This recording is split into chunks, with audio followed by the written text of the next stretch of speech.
क्षेत्रवासी गाव अंबरजे येथे आत्मोन्नती विश्वशांती अखिल भारतीय स्वानंद सद्गुरु सेवा भजन प्रेमी मंडळ अंबरजे आणि कोकण परिसर या सर्वांच्या सहाय्याने सर्वांच्या मदतीने हा आपला गुरुपौर्णिमेचा एक दिवसीय अखंड हरिनाम सोहळा साजरा होत आहे।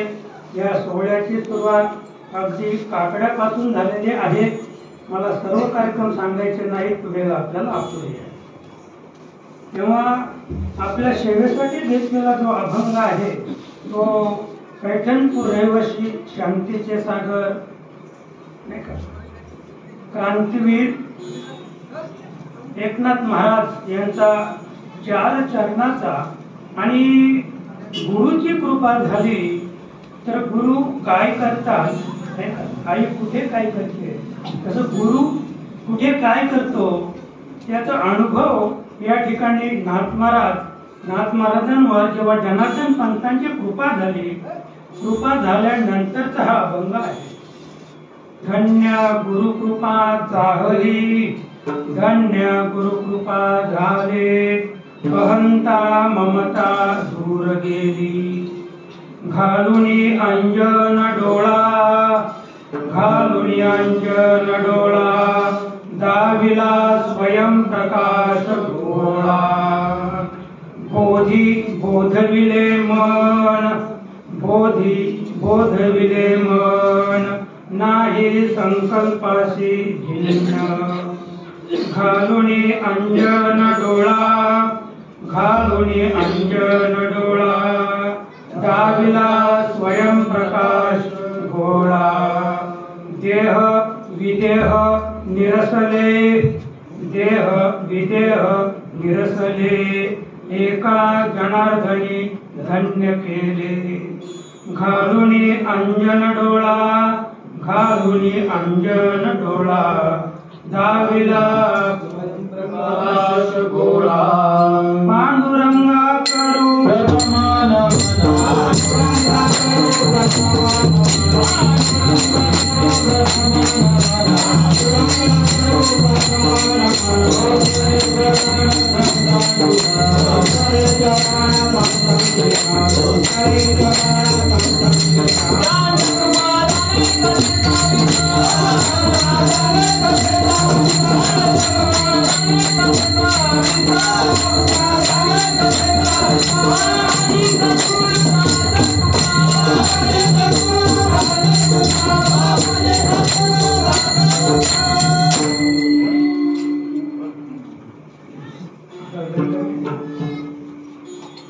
पांडुरंगाला नमन करून आणि आजच्या आपल्या अल्पशा कीर्तन सेवेला आरंभ करूया।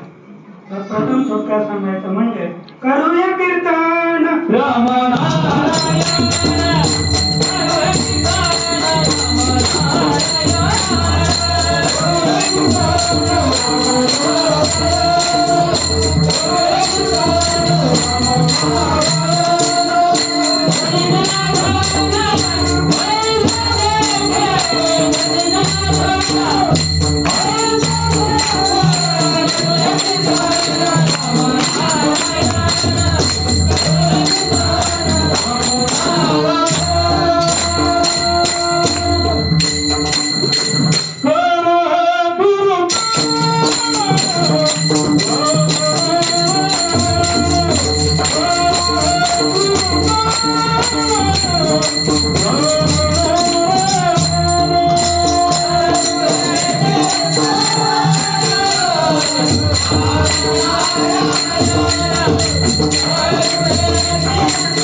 कीर्तन राम नारायण जनी जनार्दन ऐसे देते नामदेव महाराजांचं प्रमाण आहे. नामदेव महाराज सांगतात त्यांना जेव्हा अनुभव आला नाही का, जनी जनार्दन असा अनुभव आल्यानंतर कुत्र्याच्या पाठीमागे तुपाची वाटी घेऊन धावणारे नामदेव महाराज नाही का, या कडव्यातून सांगतात की जनी जनार्दन जनतेतील भगवंताचा शोध आपल्याला घ्यायचा आहे आणि जनतेतील भगवंताचा शोध घेण्यासाठी आपल्याला काय करायचंय, गुरु करायचंय. आज गुरु पौर्णिमा आहे. पौर्णिमा हे पूर्णतेचे द्योतक आहे आणि म्हणून पूर्णतम अशी स्थिती व्यास मुनींच्या आयुष्यामध्ये त्यांना अनुभवायला मिळाली आणि त्यांनी आपल्या जीवनामध्ये 4 वेद 6 शास्त्र आणि 18 पुराणांची निर्मिती केली. महाभारतासारखा महान असा ग्रंथ जगापुढे ठेवला. असे व्यास मुनी त्यांची आज काय आहे, पौर्णिमा. थोडक्यात की आज गुरुची पौर्णिमा म्हणजे गुरुचं पूजन आपल्याला करायचं आहे. आणि असे व्यास मुनी मला वाटतंय पांडवांचे आजोबा आहेत. ते व्यास मुनी पांडवांचे आजोबा. कदाचित हे नातं माहीत सुद्धा नसेल बऱ्याच लोकांना नाही का. तर हे पांडवांचे आजोबा आहेत आणि त्यांचं जे कार्य आहे ना, तर ते काय म्हणतात त्याला, निगमती असे काहीतरी शब्द आहे. म्हणजे एखाद्या स्त्रीला जर मूल होत नसेल तर आपल्या जवळच्या दुसऱ्या माणसाला सांगून त्या स्त्रीची संग करून तिच्यापासून पुत्र संतती निर्माण करणे. या न्यायाने मला काय सांगायचं, या न्यायाने म्हणजे व्यास मुनींकडून अंबिका आणि अंबालिका यांना जी संतती झाली ती त्या नियमाने झालेली आहे. लक्षात का, पण तो शब्द मी विसरलो. नियोग नियोग नियोग नियोग नियोग पद्धतीने नियोग पद्धतीने आणि ही संतती आहे. आणि म्हणून शेवटच्या क्षणाला दुर्योधनाने तो प्रश्न उपस्थित केला की हे 5 पांडव जे आहेत ते आपल्या कुळाचे नाही.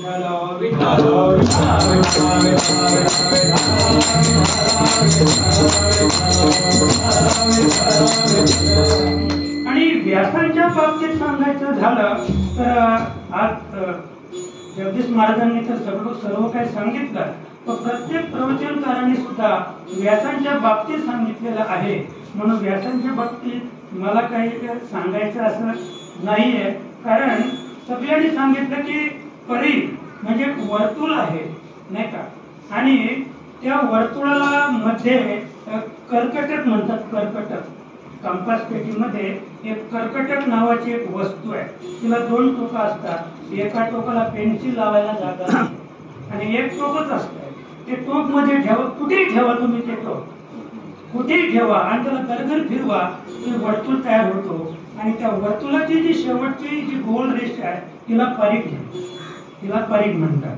आणि आमच्या जनार्दन सरांचे फार भूमितीचे शिक्षक आहेत, त्याच्यामुळे त्यांनी फार सुंदर सांगितलं की मध्ये जो बिंदू आहे त्या बिंदूपासून जी रेषा निघते आणि पलीकडे ज्या ठिकाणी मिळते त्या रेषेला म्हणतात जीवा किंवा त्रिज्या. त्रिज्या सुद्धा म्हणतात. ती जीवा आणि ती जीवा इकडनं तिकडे गेली आणि पुन्हा बिंदूतून जर इकडे गेली सरळ रेषेमध्ये तर तिला काय म्हणतात, व्यास म्हणतात. तिला व्यास म्हणतात. पण त्याच परिघामध्ये बिंदूला छेदून जर रेषा गेली नाही तर तिला व्यास म्हणता येणारच नाही. बिंदू छेदून बिंदूचा छेद न घेता तर एखादी रेषा परिघाच्या ह्या टोकापासून त्या टोकापर्यंत जरी गेली तरी तिला व्यास म्हणता येणार नाही. ती लघु आहे. ती काय आहे, लघु आहे. पण त्या परिघामध्ये अनंत रेषा तुम्ही मारल्या तरी त्या व्यासच आहे. पण त्याबद्दल बिंदूतून तिने छेद घेऊन गेला पाहिजे. अनंत त्या परिघातून तुम्ही अनंत व्यास काढू शकता. इकडनं रेषा मारायची, डायरेक्ट बिंदूतून पलीकडे न्यायची. पूर्ण त्या परिघाला तुम्ही हजारो रेषा जरी मारल्या तर ते काय आहे? व्यास. म्हणून परिपूर्णता.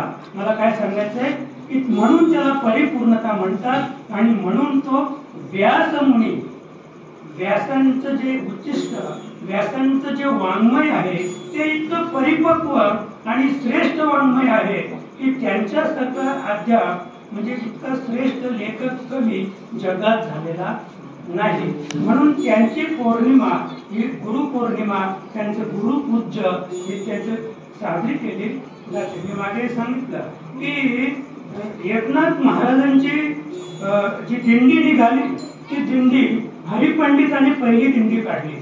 आणि ती दिंडी अशी होती की नाथमहाराजांच्या पादुका डोक्यावर घेऊन ती दिंडी पंढरपूरला पैठणहून गेली.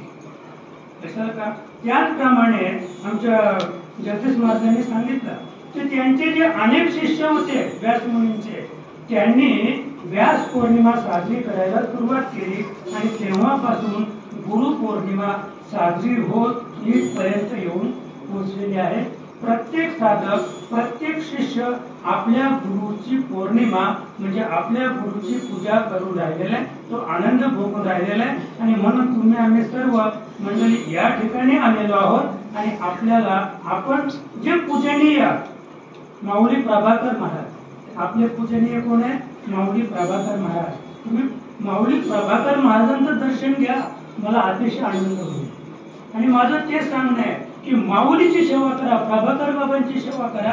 ती सेवा आम्हालाच पोचली आणि तो आनंद आमचा दुणावल्याशिवाय राहणार नाही. कारण देवा पूजिता गुरुशी आनंद. भगवान महाविष्णूची मूर्ती या ठिकाणी आहे, प्रभू रामाची मूर्ती आहे या ठिकाणी, पांडुरंगरायाची मूर्ती आहे, माऊलीची, शांतामाईची आहे. मग तिला दगड म्हणता येईल का आपल्याला? नाही. त्याच्यात आपण प्राण ओतलेला आहे. आणि म्हणून तुम्ही त्या मूर्तीची पूजा करा बरं का. देवा पूजिता गुरुशी आनंद, गुरुशी पूजिता देवा परमानंद. हे वर्म आपल्या लक्षात आलं पाहिजे की गुरुशी पूजिता देवा परमानंद. पण आपल्याला भीती वाटते. आधी देवाचं दर्शन घ्यावं की आमच्या उषाराव मी मुद्दा म्हणतो बरं का. तर भावना दोन आहेत. दोन भावना असल्यामुळं आता मी ठरवले की भावना राव नाही म्हणायचं, उषाराव म्हणायचं. आणि भावना पाटील पण ती अनेक वेळा गैरहजर राहिली प्रवचनाच्या वेळेला. मला वाटतं 3 वेळा तरी ती गैरहजर राहिली. आणि आज सुद्धा तिची गैरहजेरीच होती, त्याचा परिणाम तिच्या लक्षात नाही.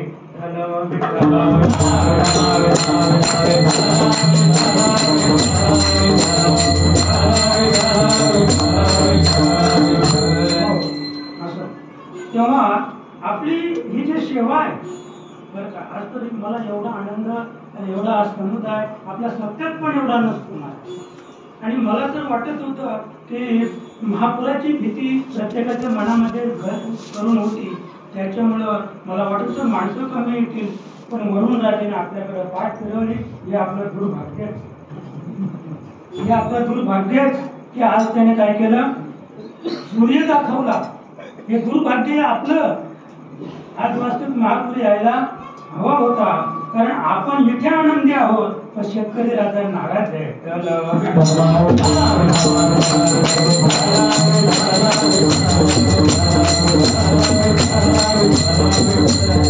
आणि म्हणून आपली आजची जी सेवा आहे ती गुरु पूजनीय सेवा आहे. आपल्याला माऊली प्रभाकर महाराजांची सेवा करायची आहे.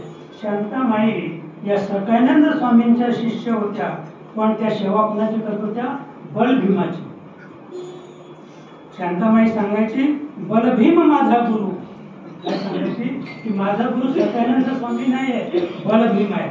आणि जेव्हा शांतामाई बलभीम गुरूंची सेवा करायची त्यावेळेला सकानंदांना काय वाटत असेल? सकानंद स्वामींना काय वाटत असेल की ते जेव्हा बलभीम स्वामींची माई सेवा करायची. मी नेहमी सांगतो की निंभोऱ्यावरून बलभीम बाबांची पालखी पैठणला गेली. तिने समाजाला सांगितलं की आपलं माहेर पंढरपूर नाही, शांतामाईने सांगितलं, माझं माहेर पंढरी, आपलं माहेर पंढरपूर नाही, आपलं माहेर पैठण आहे. पैठणला आपला पूर्वज राहतो नाथ महाराज. नाथ महाराज हा आपला पूर्वज आहे. आणि बल भीमांची पालखीत प्रतिमा ठेवून बल भीम महाराजांची पालखी पैठणला नेली. आता आणखी त्याविषयी विश्लेषण करून मी सांगत नाही, कारण ठरलं मला त्याविषयी मी काही अंशी बोललो होतो.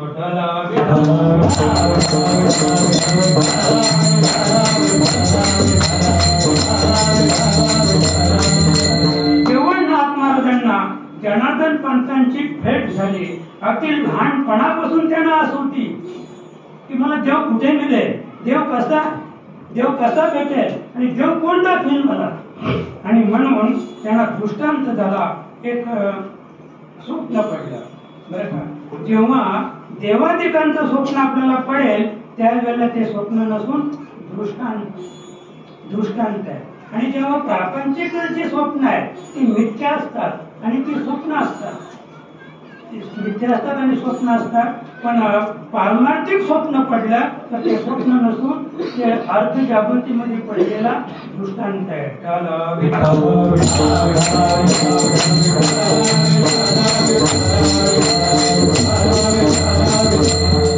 नाथ महाराजांना दृष्टांत झाला की देवगिरी किल्ल्यावर जनार्दन पंत राहतात, तू त्यांना शरण जा, ते तुला देव दाखवतील. आणि नाथ महाराज तसेच निघाले, जनार्दन पंतांना भेटले.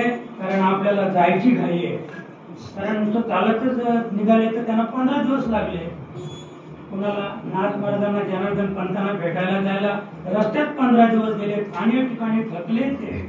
स्वतः मला हे सांगायचे, स्वतः जनार्दन पंत घोडा घेऊन आले होते.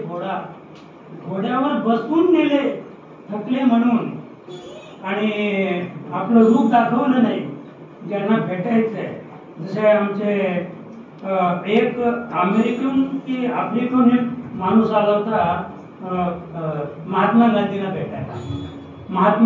भेटायला आला होता. तर आता ते मला पक्क माहित नाही, पण ते ज्या स्टेशनवर उतरले, महात्मा गांधींना भेटायचं होतं त्यांना, वाटतं अहमदाबादला उतरले. मोठी त्यांच्याकडे बॅग होती, मोठी सुटकेस बॅग होती. मोठा माणूस होता तो अमेरिकेचा. आणि उतरल्यानंतर त्याने एकाला विचारलं की मला महात्मा गांधींना भेटायला जायचंय, मी त्यांचं नाव ऐकून आहे, पण मला हमालाची गरज आहे. त्यांनी ज्यांना विचारले ते महात्मा गांधी होते. त्याने सांगितलं मीच हमाला आहे. आणि महात्मा गांधींचं जे राहतात ना ते सुद्धा मला माहित आहे. त्यांची ती सुटकेस महात्मा गांधींनी आपल्या डोक्यावर घेतली आणि ते एकटेच राहत होते तिथे तेव्हा. म्हणजे आपल्या कुठला बायका त्यांच्या पत्नी कस्तुरबा, तर त्या तेव्हा हयात नव्हत्या. आणि म्हणून लोक होतं धरायला. ते गेले, दोघे तिथपर्यंत पोहोचले. पुढच्या दारात ती सुटकेस ठेवली आणि लक्षात का, म्हणजे पुढच्या दाराला आतून कडी होती आणि लॉक बाहेर नव्हता, अशी काही घरे. महात्मा गांधी पाठीमागून गेले, लॉक उघडलं, आतली कडी उघडली आणि त्या व्यक्तीला सांगितलं या म्हणे हे कुणाचं काय, म्हणे महात्मा गांधीचं. या म्हणे तुम्ही ज्याला भेटायला आलात तोच मी.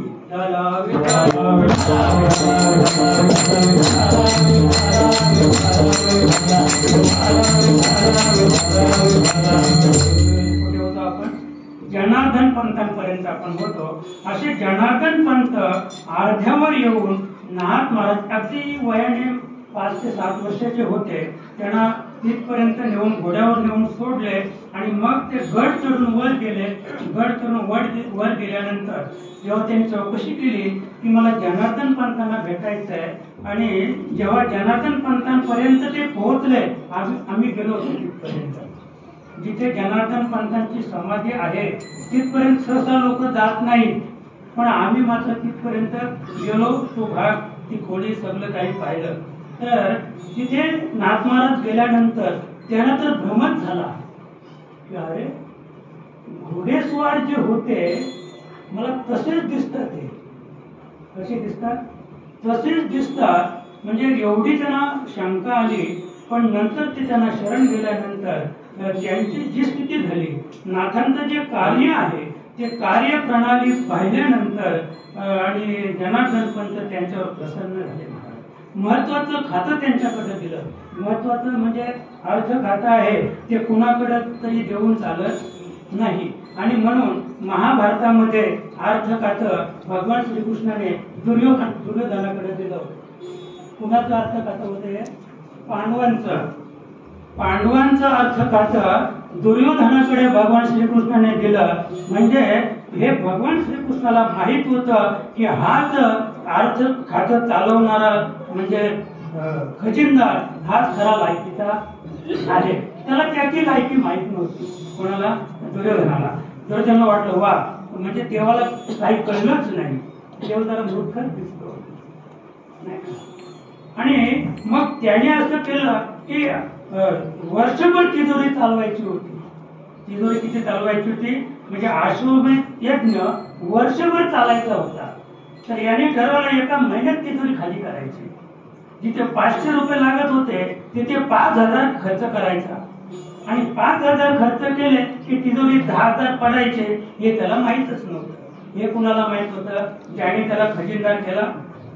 म्हणून तर देवाला महत्व आहे, भगवान श्रीकृष्णाला का महत्व आहे? कारण वर्म जे आहे ते त्याला माहित होतं आणि म्हणून त्याला खजिनदार केलं. महत्वाचं खातं त्याच्याकडे दिलं आणि वर्षभर अगदी पांडवांची चंगलच. 88,000 ऋषी नुसतं गाईचंच तूप खात होते, काहीच कमी नव्हतं. हत्तीच्या सोंडे एवढी धार एक वर्षभर रात्रंदिवस गाईच्या तुपाची. आश्रम यज्ञ म्हणजे काय सोपं नाही महाराज. गाईच्या तुपाची धार हत्तीच्या सोंडे एवढी वर्षभर सतत रात्रंदिवस चालू. सोपी गोष्ट आहे का? पण याला कारण कोण होते? भगवान श्रीकृष्ण. तसं मला हे सांगायचंय की अर्थ खातं त्यांच्याकडे नाथांकडे दिलं. इतकं सुंदर अर्थ खातं चालवलं आणि सुंदरतेचं उदाहरण अभंगाच्या पहिल्याच्या. धन्य गुरु कृपा झाले, धन्य गुरु कृपा झाले, ओ धन्य गुरु कृपा झाले, धन्य गुरु कृपा झाले, ओ धन्य गुरु कृपा झाले, धन्य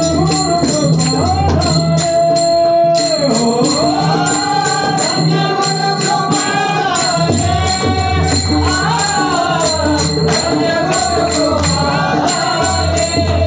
ओ धन्य गुरु कृपा झाले, धन्य गुरु कृपा झाले.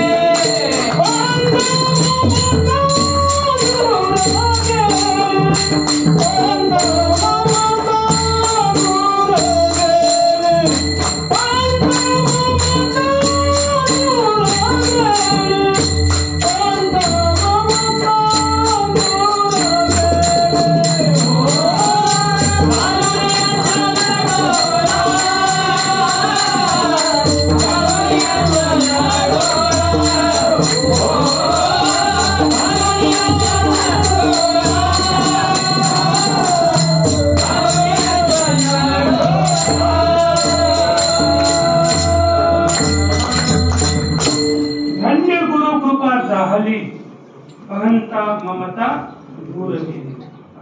नाथ महाराज सांगतात की माझ्यावर जनार्दन पंतांची म्हणजे माझ्या गुरुची कृपा झाली, मला धन्यता मिळाली आणि धन्यता प्राप्त झाल्यामुळं माझ्या ठिकाणी असलेली जी माया किंवा भ्रांती ही आपोआप नष्ट झाली.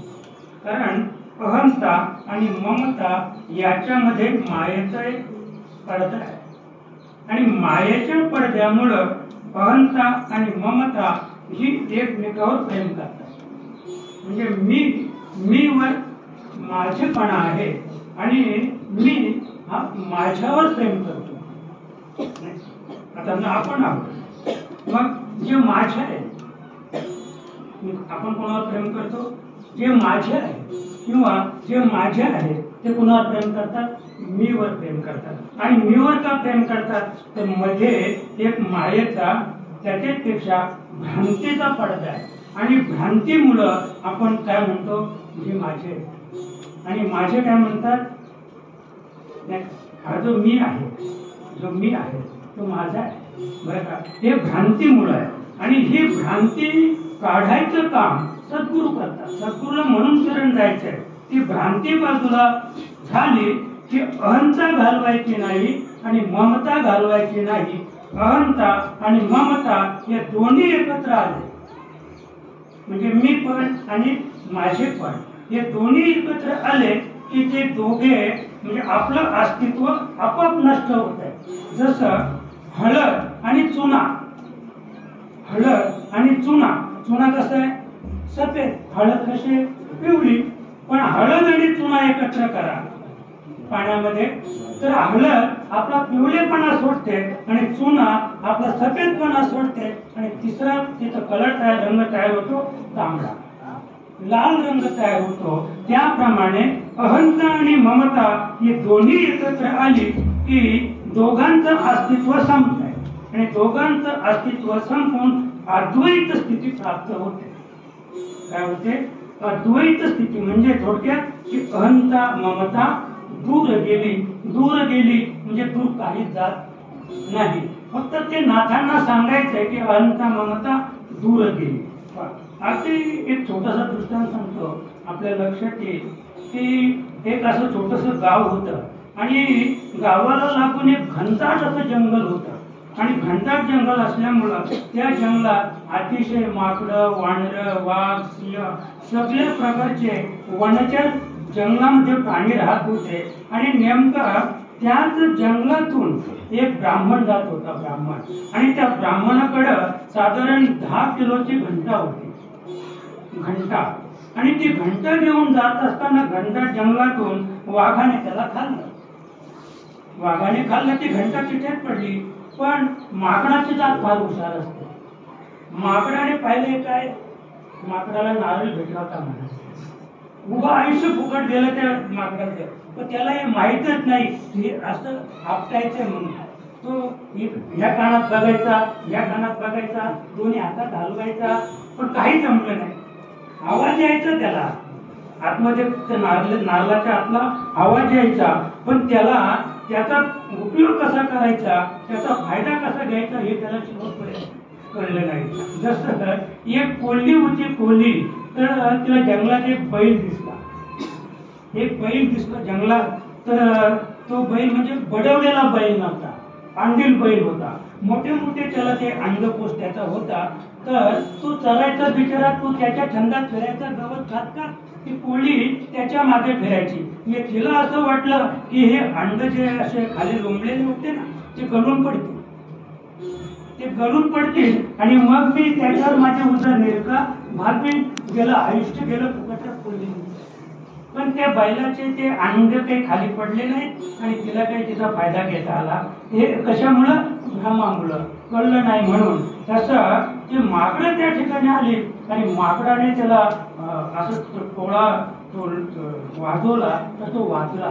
पण माकडं फार हुशार असतात. त्याने असे काही ताणे जमा केले जंगलातले आणि आडव्या झाडाला ती घंटा बांधली माकडाने, बरं का. तर माकड हा आपला पूर्वसूर्य आहे, मानवाचा पूर्वसूर्य आहे.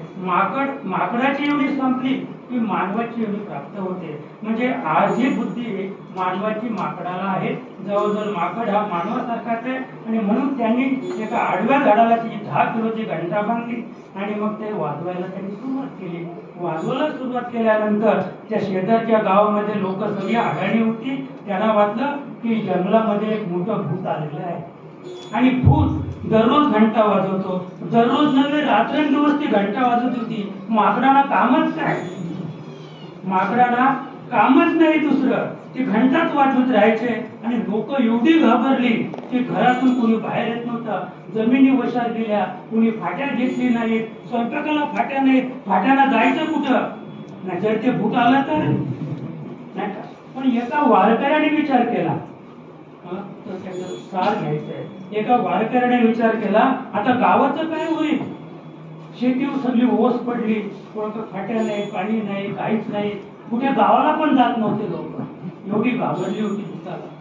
मग तो वारकरी त्याने काय केलं, त्याला ते वर्म माहित होतं की फार जंगलात माकडं राहतात. त्याने 2 अच्छे चणे घेतले चणे घेऊन गेला तो, तर त्यालाही माहित होतं माकडं आपल्याला घंटा देणार नाही, कारण त्यांचा तो छंद होता नाही का. तिथे तो गेला, बरीच माकडं त्या ठिकाणी जमली. त्याने ते चणे असे फेकले. चणे फेकल्याबरोबर असे सांगतात की माकडांना चणे फार आवडतात. सगळ्यात माकडाची आवडती वस्तू आहे चणा. ते सगळे चणे फेकल्याबरोबर तिकडे धावले. त्या वारकऱ्याने तो घंटा सोडला आणि वाजवीत गावात आला. जसा गावाच्या शेजारी आवाज आला, जोपर्यंत वारकरी दिसत नव्हता तोपर्यंत लोक सगळी माल्यावर चढली होती. भूत आता गावात येऊन राहिलेला आहे. पण ते वरून पाहायचे ती जुनी घरं होती महाराज. जुन्या घरांना खिडक्या नव्हत्या, दारा नव्हती नाही का. त्याने वरून पाहिलं, अरे हा तर आपल्या परिचयाचा वारकरी आहे. मग ते खाली उतरले. तो वारकरी गावामध्ये आला आणि वारकऱ्याने सांगितलं, अरे मूर्खांनो, भ्रांतीने तुम्हाला भूत भूत भूत म्हणे भूत नाही काय नाही, हे आहे घंटा. फक्त मला एवढं सांगायचंय की त्या वारकऱ्याने माकडांना मारलं नाही आणि घंटा सुद्धा फोडली. घंटा वाजते म्हणून फोडली नाही.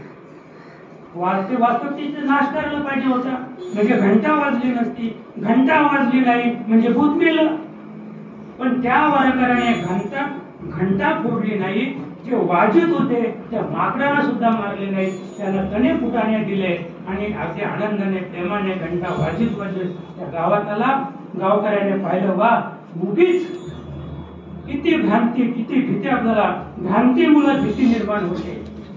भ्रांती आम्हाला मरणाची भ्रांती आहे, आम्हाला पोटाची भ्रांती आहे. झोप लागत नाही. झोप लागत नाही. भीती, कसली भीती? पोट भरत नाही. भ्रांती म्हणजे भीती. भ्रांतीने भीती निर्माण होते. आणि म्हणून मला एवढंच सांगायचं की घंटाही फोडली नाही, माकडानेही मारलं नाही, पण त्या गावाची भ्रांती किंवा भीती नष्ट केली. त्याप्रमाणे अहंताही आपल्याला घालवायची नाही, ममताही घालवायची नाही. दोन्ही अबाधित राखून तिसरी प्रक्रिया निर्माण करायचे की त्या प्रक्रियेने आपण निश्चित भगवान परमात्म्याची ओळख करून घेऊ.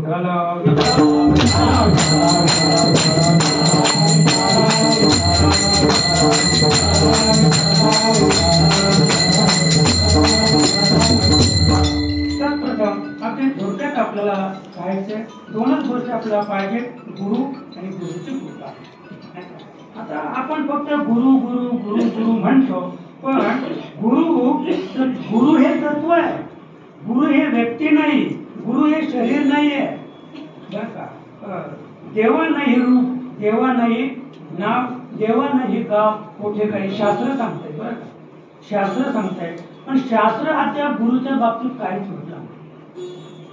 देवाच्या बाबतीत सगळी शास्त्र सांगतात. 4 वेद, 6 शास्त्र, 18 पुराण, उपनिषदाचं सार हे देवाच्याच बाबतीत सांगून राहिलेलं आहे. पण सद्गुरूच्या बाबतीत कुणीही तोल वाचलेला अशा नाही. कारण नाथ महाराज सांगतात, अंत नाही ज्याचा अनंत स्वरूप, नाही ज्याचा अनंत स्वरूप, नाही ज्याचा अनंत स्वरूप, नाही ज्याचा अनंत स्वरूप,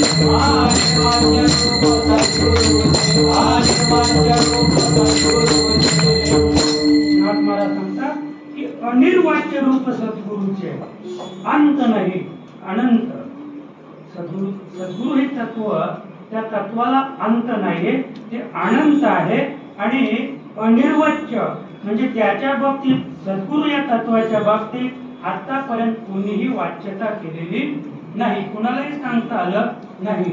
अगदी त्याचे पुढे नाथ महाराज सांगतात, वेदा पडले मौन, शास्त्रे वेडा पडले, वेदा पडले मौन, शास्त्रे वेडा पडले, वेदा पडले मौन, शास्त्रे वेडा पडले, वेदा पडले मौन, शास्त्रे वेडा पडले, वाचाही माने ते सद्गुरु, वाचाही माने ते सद्गुरु, ते सद्गुरु, वेदा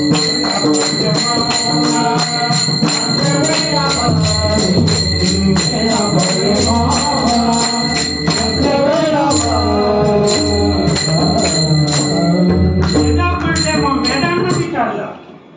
सद्गुरु तत्व काय? सद्गुरु तत्वाशी बोलतो आपण. वेदांना विचारलं सद्गुरु तत्व काय? त्याने सांग वेदा पडले मौन. मग 6 शास्त्रांकडे गेले. शास्त्रकार अनादी कालापासून भांडतात एकमेकाशी, कुणाचंच कोणाला पटत नाही. 6 शास्त्रांना वेगवेगळं विचारलं तुम्ही सद्गुरु तत्व काय? तर शास्त्रे वेडावली, वेडी झाली ती, त्यांनाही कळलं नाही, वाचाही निमाली. ते सद्गुरु म्हणजे वाचा सुद्धा काहीही बोलू शकणार नाही सद्गुरु तत्वाच्या बाबतीत. त्याला सद्गुरु ही संज्ञा आहे. आणि त्या सद्गुरूंना आपण जर शरण गेलो किंवा त्या सद्गुरूचे पूजन आज आपण व्यास पौर्णिमा म्हणून पूजन करून राहिलेलो आहोत. अन्यथा आपण विचार केला तर महात्मा त्याचे पुढे जाऊन सांगतात की ज्याची वेदांना सुद्धा महती सांगता आली नाही, जिथे शास्त्रे वेडावली, जिथे वाचा बंद पडली, तिथे नाथ महाराज सुंदर असे सांगतात बरं का. एका जनार्दनी गुरु परब्रह्म, एका जनार्दनी गुरु परब्रह्म, एका जनार्दनी गुरु परब्रह्म, एका जनार्दनी गुरु परब्रह्म.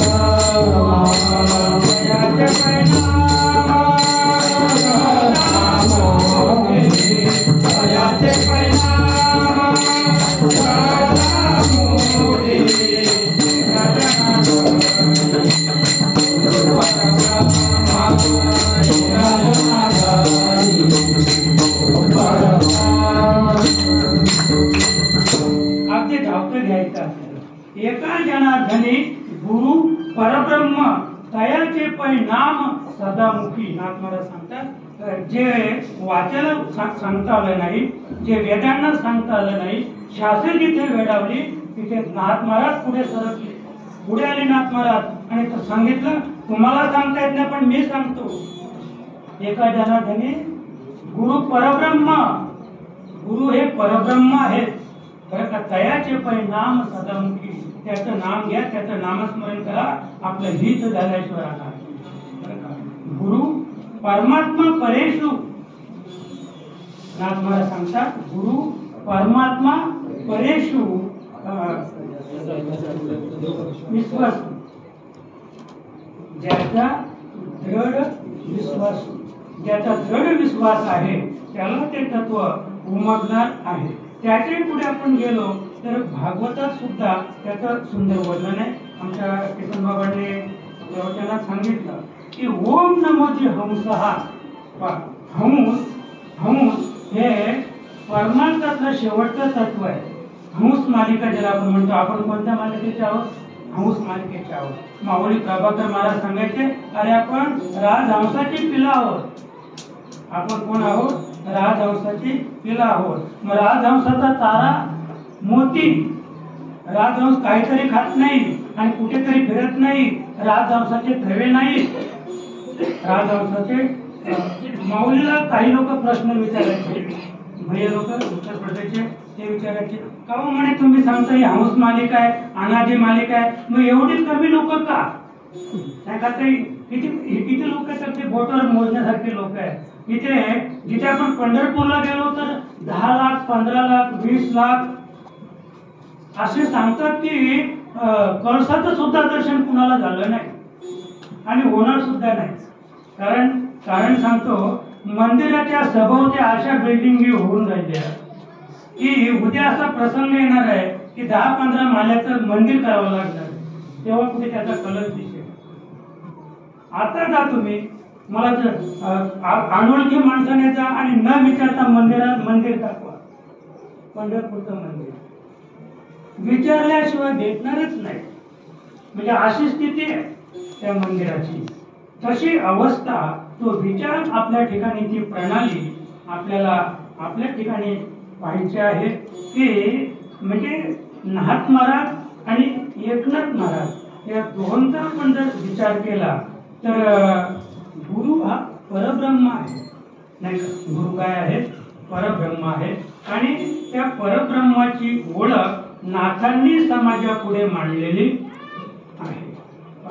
म्हणजे तो ओम नमोजी हंस हा म्हणजे आपण हंस मालिकेचे आहोत. हंस रूपेण जगदीशा म्हणजे जो हंस आहे तो हंस रूपाने जगदीश आहे. जगदीश म्हणजे भगवान परमात्मा, जगदीश म्हणजे भगवान महाविष्णू. म्हणजे भगवान महाविष्णू हंस रूपाने या पृथ्वी तलावर अवतरित झाले हंस रूपाने. आणि म्हणून आपण जेव्हा आपल्या मालिकेचा फोटो पाहतो त्याच्यामध्ये काय आहे, हंस आहे. हंस रूपेण जगदीशा. पण तू तो सद्गुरु परमहंसा परंपरेशा परिपूर्ण. नाथ महाराज सांगतात, कुणाला सांगतात, सद्गुरूला, आपल्या सद्गुरूचं वर्णन करतात. तू तो सद्गुरु परमहंस हा म्हणजे त्या जो हंस रूपेण जगदीश आहे त्याच्यापेक्षा तू परमहंस आहे. म्हणजे गुरु एवढा श्रेष्ठ आहे, जगदीशापेक्षा श्रेष्ठ आहे.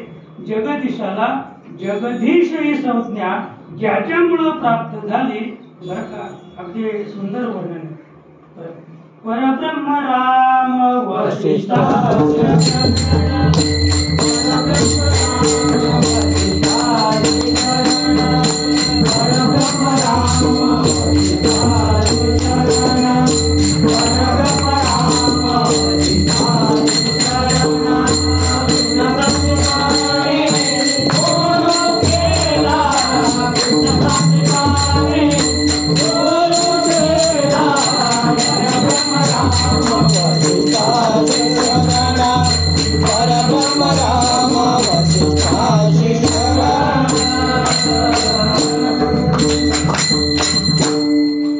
गुरुचं एवढं महत्व आहे की प्रत्यक्ष भगवान प्रभू राम हे वशिष्ठ मुनींना शरण गेले.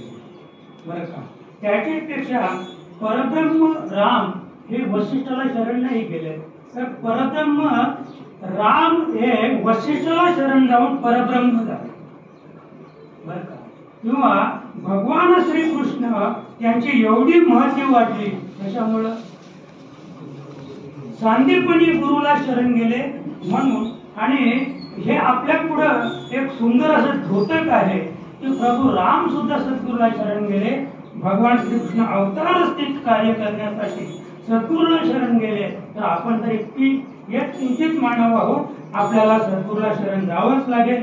सद्गुरूला शरण गेल्याशिवाय आपला उद्धार होणार नाही. आपल्याला सद्गुरूला शरण जावंच लागेल. आणि म्हणून अगदीच आपण जवळून विचार केला तर आपण आता असं पाहूया, आपण गुरुतत्व पाहिलं. आता गुरु काय करतो ते थोडंसं पाहूया.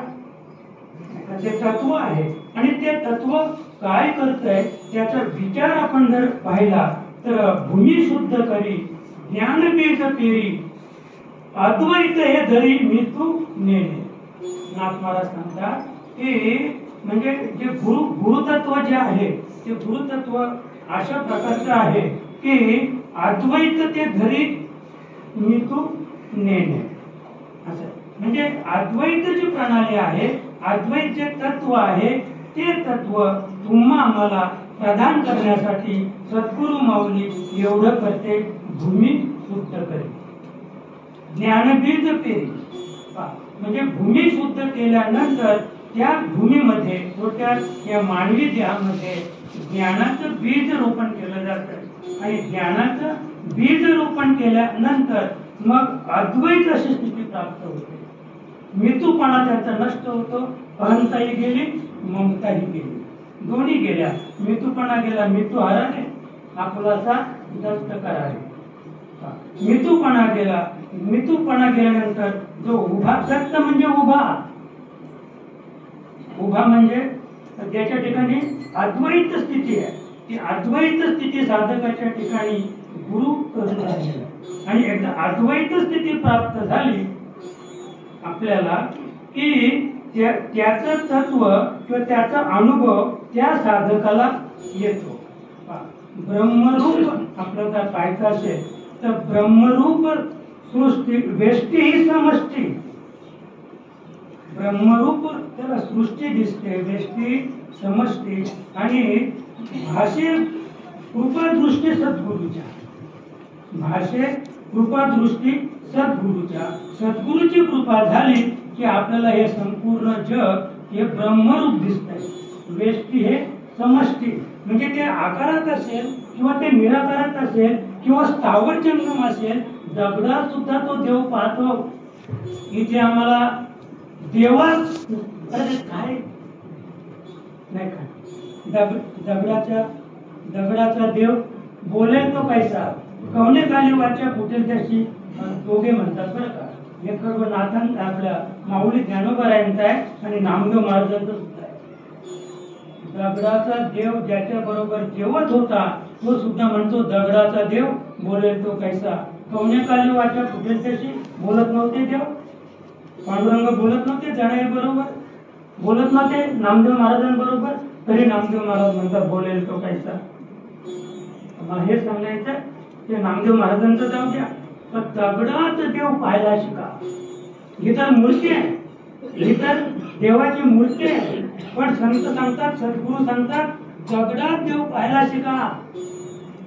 जो उघड धोबट दगड आहे ना, त्या दगडाला सुद्धा लाथेने उडवू नका बरं का. आणि म्हणून सरकारने फार सुंदर यावेळेला दिंडीमध्ये वृक्ष दिंडी, ही वारकऱ्यांची दिंडी, त्या वारकऱ्यांच्या दिंडीमध्ये मुख्यमंत्र्यांनी घोषणा केली की आपला वृक्ष दिंडी म्हणजे हरित किमया करायची आपल्याला. जिकडे तिकडे वृक्ष लावा, जिकडे तिकडे काय करा, वृक्ष लावा. आणि वृक्ष लावले तर दिंडीला महत्व येईल. म्हणजे राजकीय क्षेत्रातील पुढाऱ्यांनी दिंडीला, पारमार्थिक दिंडीला महत्व दिलं नाही. त्याने तिथे एक नंबरला काय घेतलं, हरित क्रांती करा, वृक्ष लावा असं. आता आमचे किसन बाबा सहज बोलले, पण शेतावर पण बोलले की सगळे वारकरी पंढरपुरात गेले, पण आपण पण 2 दिंड्या काढतो. आता एक दिंडी 2 दिवसापूर्वी आपली आली होती अंबाजोगाईला, नाही का, की हरित क्रांती करायला. ती काय आहे म्हणजे जे मुख्यमंत्र्यांनी जी घोषणा केली ना तिचं काटेकोरपणे आम्ही पालन केलं. एवढं भात लावलं ना, हे मुख्यमंत्र्यांच्या घोषणेचं काटेकोर आम्ही काटेकोरपणे पालन केलं. किसन बाबा बोलायला लागले आपल्या 2 वाऱ्या आहेत, ही आषाढी वारी हरित क्रांती आणि आता पिवळी क्रांती कार्तिकी वारी होतं. तेव्हा 2 दिवस आणि आता 2 दिवस.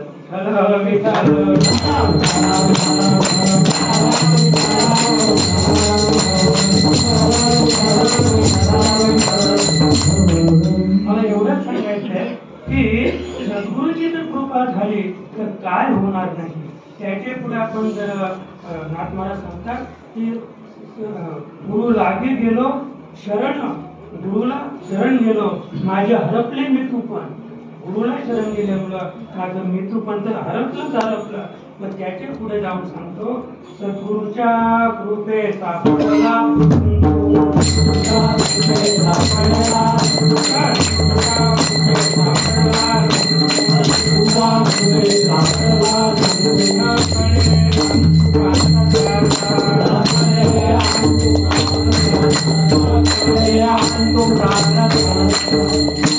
नाथ मला सांगतात माझ्या सद्गुरूची कृपा झाली.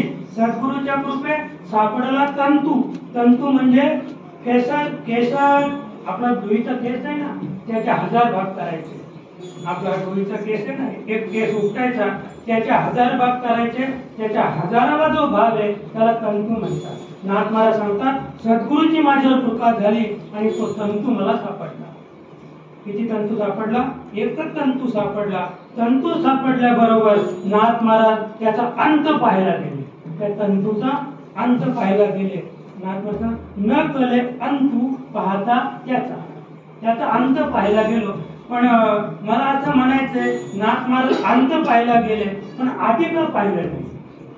म्हणजे अंत पाहायच्या जर आधीकडे आले असते तर आधी इकडे सुद्धा त्याचं काही नाहीये आणि तिकडे सुद्धा म्हणजे जो तंतुनाथांना सद्गुरूच्या कृपेने पाहायला मिळाला, प्राप्त झाला, त्याला आधीही नाही आणि अंतही नाही पण मध्य आहे. मध्ये आहे म्हणून नाथमहाराज म्हणाले की सद्गुरूच्या कृपेत सापडला म्हणजे आहे तो कुठे मध्ये आहे. म्हणजे आता आम्ही कुठे आहोत मध्ये आहोत. म्हणजे मोठी संधी आपल्याला सुद्धा मोठी संधी आधी नाही आणि अंत सुद्धा नाही. तुम्ही अंताकडे गेले तर त्याचा अंत लागणार नाही आणि आधीकडे आले तरी त्याची सुरुवात कुठे आहे ती सुद्धा आपल्याला पाहायला मिळणार नाही. असं तत्व हे सद्गुरु तत्व आणि सद्गुरु तत्वाने नाथ महाराजांना त्याचा अनुभव आला आणि तो अनुभव सिद्ध करण्यासाठी नाथ महाराज दुसऱ्या चरणात सांगतात. घालून अंजन डोळा घालून अंजन डोळा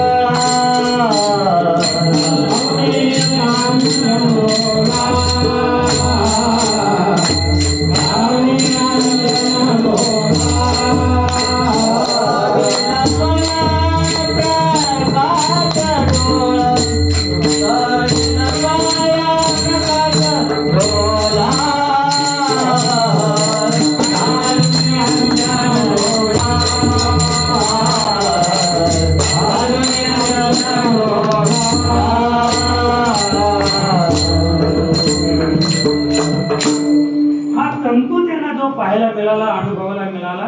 नाथ महाराज सांगतात घालून अंजन डोळा. नाथांच्या डोळ्यात अंजन घातलं. अंजन माहिती ना अंजन पाहिले का तुम्ही? कामधेनू वशिष्ठ मुनींकडे होती आणि जमदग्नी ऋषींकडे होती. पण बाकी आता तुम्ही पाहिले का कामधेनू? बरं नसू द्या कामधेनू पण कल्पतरूची झाडं एखादं रोपट ते बाग जाऊ द्या एखादं रोपट पाहिले कुठं नाही का? चिंतामणीचे गाव आम्ही म्हणतो दगड. चिंतामणीचा एखादा दगड तो गाव जाऊ द्या नाही का? परीस जाऊ द्या तो जाऊ द्या. अमृताचं तळ आहे का कुठे? अमृताचं तळ मला ते नाही. मग डोळ्यात अंजन घालायचंय ते अंजन आहे तर त्याला काजल म्हणतात.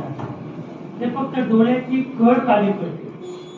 डोळ्याची कड काली करते आणि डोळ्याला ती एक म्हणजे थंडावा देते. आणि म्हणून उत्तर भारतीय ज्या स्त्रिया आहेत त्या अंजन घातल्याशिवाय राहत नाही. म्हणजे अंजन म्हणजे काजळ सांगतो बरं का, अंजन नाही. म्हणजे अंजन सुद्धा आतापर्यंत कुणालाही प्राप्त झालेलं नाही. माऊली गीतेमध्ये सांगते डोळ्या अंजन भेटे तर दृष्टीशी फटाफट पाहिजे तेथे प्रगटे महानिधी. पाहिजे तेथे प्रगटे महानिधी म्हणजे मला वाटतं हे अंजन वस्तू नाही तर हे ज्ञानांजन आहे. कारण पाहिजे तेथे प्रगटे समजा आपल्या डोळ्यात अंजन घातलं आणि आम्हाला वाटलं महानिधी इथेच भेटला महानिधी. असं कधीच होणार नाही बरं का बाबा. जरी आपल्या डोळ्यात अंजन घातलं म्हणजे डोळ्यात अंजन घातल्यानंतर तुम्ही तुमच्या घरातच सगळं मिळेल तुम्हाला. पाहिजे तिथे प्रगटे महानिधी बरं का. म्हणजे विश्वामध्ये जेवढ्या आकाराला आलेल्या वस्तू आहेत त्या वस्तूला महानिधी म्हणता येणार नाही. मग महानिधी म्हणजे एवढंच परमार्थ महाधन परमार्थ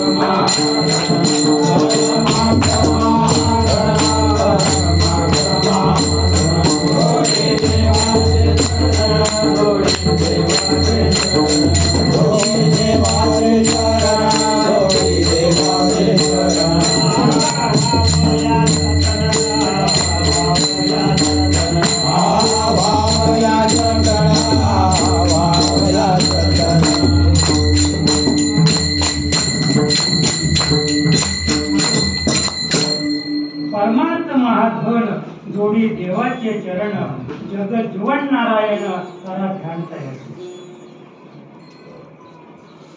परमार्थ महाधन म्हणजे सगळ्यात महानिधी कोणता असेल तर परमार्थ नावाचं जे धन आहे ते महानिधी आहे.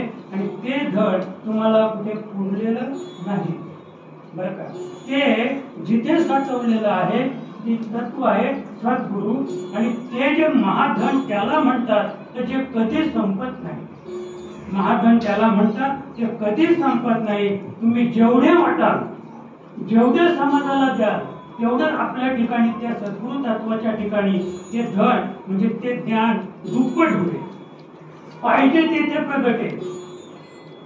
जिथे तुम्ही भेटाल तिथे तुम्हाला ते देता येईल, कुठेही देता येईल ते धन, आणि तुम्हाला ते कुठेही प्रगट करता येईल.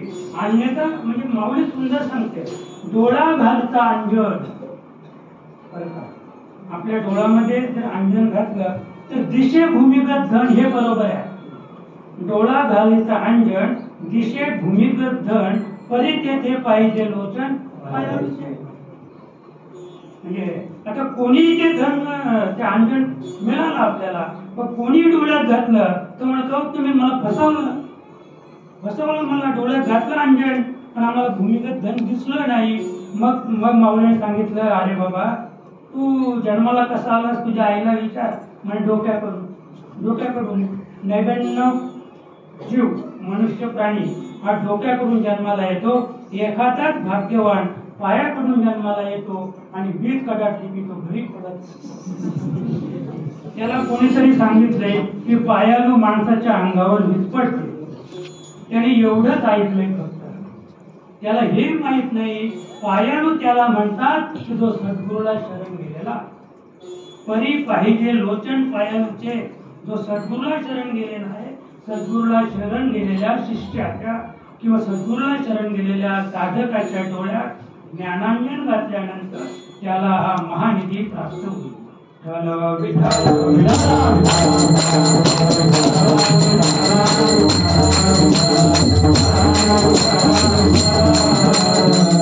आणि अशा शिष्याला, अशा साधकाला ते प्राप्त करून देण्यासाठी जे तत्व आहे ते त्यागला स्वयंप्रकाश गोळा. आता ज्या साधकाला, ज्या शिष्याला स्वयंप्रकाश गोळा म्हणजे तुमच्या ठिकाणी तो स्वयंप्रकाशित गोळा आहे. स्वयंप्रकाशित फक्त एक आत्माच आहे. स्वयंप्रकाशित फक्त एक आत्मा आहे आणि तो आत्मा आपल्या देहामध्ये वास करतो. आणि म्हणून आत्माला सांगतात की तो स्वयंप्रकाशित गोळा मला माझ्या सद्गुरूने माझ्या ठिकाणी दाखवला. त्याचं कारण हे आहे की सद्गुरूचे रूप ते स्वयंप्रकाश म्हणजे आपल्या ठिकाणी तो स्वयंप्रकाश गोळा तोच दाखवू शकतो की जो स्वतःच स्वयंप्रकाशित आहे. सद्गुरूचे रूप ते स्वयंप्रकाश कसं आहे, ते स्वयंप्रकाश आहे. आणि ते स्वयंप्रकाश जे रूप आहे, दृश्य जो प्रकाश सद्गुरूचा. नाथ महाराज म्हणतात म्हणजे आता आम्ही जो प्रकाश पाहतो ना, हा जो प्रकाश, आता जो प्रकाश आहे ना, अंधार नाही पडला, तो प्रकाश चंद्राचा किंवा सूर्याचा नाही, मग तो कुणाचा आहे? दृष्ट जो प्रकाश सद्गुरूचा, तो सद्गुरूचा प्रकाश आहे. का सद्गुरूचा आहे? तर सद्गुरू हे स्वयंप्रकाशित आहे. हे स्वयंप्रकाशित आहे. गुरुराज स्वामी असे स्वयंप्रकाश उदास चंद्र रवी. म्हणजे स्वयंप्रकाश सद्गुरू आहे, ज्या पुढे उदास चंद्र रवी. म्हणजे चंद्र त्याच्या पुढे उदास आहे, सूर्य सुद्धा उदास आहे. म्हणजे त्यांचा जो प्रकाश आहे, आता आपण स्वयंचलित सूर्य आहे, सूर्य स्वयंप्रकाशित आहे पण तो स्वयंप्रकाशित नाही, त्याला पण आत्मा आहे आणि त्या आत्म्याला चेतवणारा सद्गुरू आहे. त्या आत्म्याला चेतवणारा सद्गुरू आहे म्हणून त्याच्यातून तो प्रकाश पोकत राहतो. थोडक्यात सांगायचं की ज्या पुढे उदास चंद्र रवी, सद्गुरूच्या पुढे, सद्गुरू तत्वाच्या पुढे चंद्र आणि रवीचा सुद्धा प्रकाश अजिबात नाही. उदो अस्तावीन, नाथ महाराज सांगतात, उदो अस्तावीन प्रकाश स्वये देही दाविला भास. उदो अस्तावीन प्रकाश म्हणजे सूर्य उगवला की प्रकाश, पण सूर्य मावळला तर अंधार. नाथ महाराज सांगतात उदो अस्तावीन प्रकाश, सूर्य उगवला नाही आणि सूर्य मावळला सुद्धा नाही, पण जो सद्गुरूचा स्वयंप्रकाश आहे तो कधीच तो काळोखाला कधीच आला नाही, त्याला अंधार कधीच दिसला नाही, ते काळ कधीच पडलं नाही. मला सांगायचे की मग तो स्वयं देही दालेला भास आणि तो जो प्रकाश आहे तो प्रकार साधकाच्या ठिकाणी सद्गुरूने दाखवला असं नाथांचं मत आहे आणि म्हणून नाथ मला तिसऱ्या चरणात सांगतात.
बोधविले मन. तर बोधी कोण आहे? बोधी आत्मा आहे. बोधी बोधविले मन. नाथ मला सांगतात माझं मन बोधविले बोधीच्या ठिकाणी ते स्थिर झालं. आणि ही जी प्रक्रिया आहे ती सद्गुरू करतात, पण कुणासाठी? उदास जो झाला देहाची एक उदास जो झाला देहाची तर काही म्हणतात फार अवस्था बिकट झाली. काय आता मला आठवणच राहत नाही, विसर पडतो. काही आता मला बोलताच येत नाही, म्हणजे त्याला खंत झाली. मला आता बोलताच येत नाही, काही झोपच लागत नाही. अरे पण मी म्हणतो चांगलं की वाईट? झोप लागत नाही हे चांगलं की? अरे तू स्वरूपी जागा आहेस म्हणून तुला झोप लागत नाही. तो म्हणतो महाराज काहीतरी पाहणं, झोपच लागत काही म्हणजे वाचतो पण आठवणच राहत नाही. अजून म्हणतो भाग्यवान आहेस तू, वाचल्यानंतर लगेच विसरतो, तू भाग्यवान आहेस. नाही का ही खंत आहे. मला काय सांगायचं? बोधी बोधविले मन नाही संकल्पाशी भिन्न. म्हणजे संकल्प ही एक मनाची वृत्ती आहे. संकल्प ही मनाची वृत्ती आहे. म्हणजे संकल्प मनाची चांगली वृत्ती आहे, वाईट नाही. वाईट वृत्ती विकल्प. नाथ मला सांगतात नाही संकल्पाशी भिन्न. म्हणजे जरी तुम्हाला बोधी बोधविले मन म्हणजे तुम्हाला जरी आत्मस्वरूपाकडे तुमचं मन जरी लीन केलं तरी म्हणजे हा चांगला संकल्प आहे, पण नाही संकल्पाशी भिन्न. पण हा संकल्प सुद्धा खरा नाही असं. म्हणजे थोडक्यात की उदास जो झाला देहाची ठाई तयाची या पायी लीन व्हावे. नाथ मला सांगतात की जो देहाच्या ठिकाणी उदास झाला त्याला सद्गुरू बोध करतात, त्याला त्या बोधीपर्यंत नेतात जो देहाविषयी उदास. एकदा भजन करूया.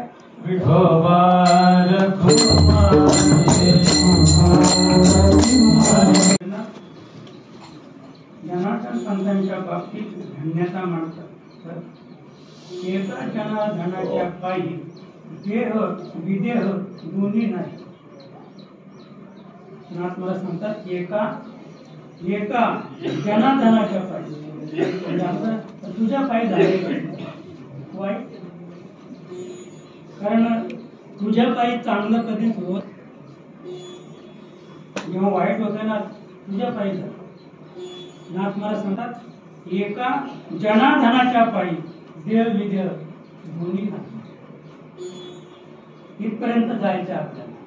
नुसती विदेह स्थिती फक्त आम्ही ऐकूनच की मिथिला नगरीचा राजा जनक विदेह स्थितीत होता, विदेह स्थितीत राज्य करत होता. आम्हाला नवल वाटतं विदेह स्थितीत, विदेह स्थिती सुद्धा नको, विदेह स्थितीत सुद्धा जन्म द्यायला लागेल आपल्याला.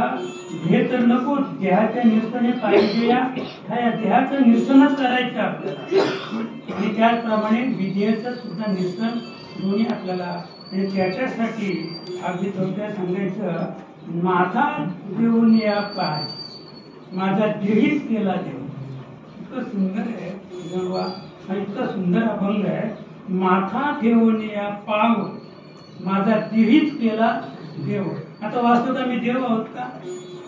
आम्ही देव नाहीत, आम्ही माणूस आहोत. पण सद्गुरूला शरण गेलो तर सद्गुरूने काय केलं, मी मागे एकदा सांगितलं होतं की पाव या शब्दाचा अर्थ हात आहे. माथा ठेवून या पाव माझा देहीच केला देव. माझा देव केल्यानंतर मला एवढा आनंद झाला, मी देव झालो, मी देव झालो, मी देव झालो. लोक येडं झाला की काय, हा माणूस आहे कसला देव देव करून राहिलेलं आहे नाही का. मग सगळे लोकांनी त्याला वेड्यात काढला, जसं शांतामाईला वेड्यात काढली समाजाने, वेडी झाली. तसं जेव्हा सद्गुरूने आपल्या माथ्यावर पाव ठेवून जेव्हा आम्हाला देव केलं, त्या देहामध्ये देव दाखवला, तूच देव आहेस. आणि सद्गुरूच्या वचनावर विश्वास ठेवून जेव्हा मी स्वतःला देव समजू लागलो, एक अहंता निर्माण झाली, मी देव आहे. मग सद्गुरूने विचार केला, नवलाव पायाचा पै केला माझा देहीच देवपणा. काय वाक्य, नवलाव पायाचा पै केला माझा देहीच देवपणा नेला. जो मला देव केला होता ना तो देवच काढून घेतला. त्याने पाहिला आता हा अहंतेने नाडल्याशिवाय राहणार नाही, आणि म्हणून त्याचा देवपणा काढून घेतला. आणि त्याचं हे शेवटचं चरण आहे, एका जनार्दनाच्या पायी देह विदेह दोन्ही नाही. ज्ञानेश्वर माऊली